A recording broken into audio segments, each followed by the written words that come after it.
మానేరు పట్టణ వాసులకు Bhagyalakshmi cable network వారికి రానున్న వరలక్ష్మి వ్రత శుభాకాంక్షలతో పాటు శ్రావణ మాసం మొదలైంది. ప్రభుత్వం కూడా మారింది. ప్రభుత్వం మారిన తర్వాత ముందున్న అధికారులు మార్చడం అనేది ఆనవాయితీగా జరిగేది. అదేవిధంగా ఆ నేపథ్యంలోనే మనకు కొత్తగా తహసీల్దార్ గారు భీమేశ్వర గారు వచ్చారు. అలాగే పోలీస్ డిపార్ట్మెంట్ కు మన అర్బన్ సీఏగా యుగంధర్ గారు వచ్చారు బద్వేల్ నుండి. యుగంధర్ గారు వస్తూ మన ఛానల్ ద్వారా, మన శ్రీ టీవీ ద్వారా చెప్పడం ఏంటంటే, ప్రజలకు సౌకర్యంగా చేసే కార్యక్రమాలు చేస్తాం, శాంతి భద్రతలపైన ప్రత్యేక శ్రద్ధ చూపుతాం.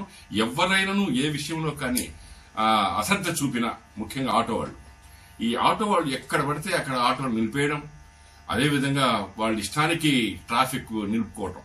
ఇది కాకుండా ఎక్కడ అడ్రస్ లేని ఆటోలు చాలా ఉన్నాయి బయట ఊరు నుండి వచ్చేవి. సరే, ఇవన్నిటినీ కూడా అరికట్టడం కోసము ప్రతి ఆటో కూడా వాళ్ళకి సంబంధించిన స్టాండ్కి వెళ్ళాలి, అక్కడ వాళ్ళ రికార్డు ఉండాలి.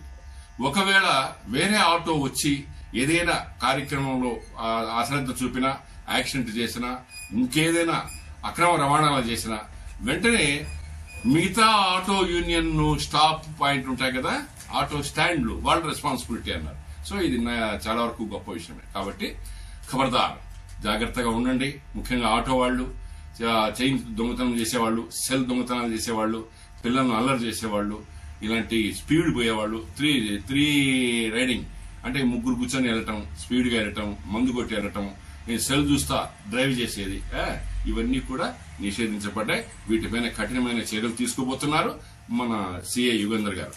సో భాగ్యలక్ష్మి కేబుల్ నెట్వర్క్ చూస్తూ ఉండండి. మరింత విశేషాలతో మీ ముందుకు వస్తుంది భాగ్యలక్ష్మి కేబుల్ నెట్వర్క్ వీక్షణ.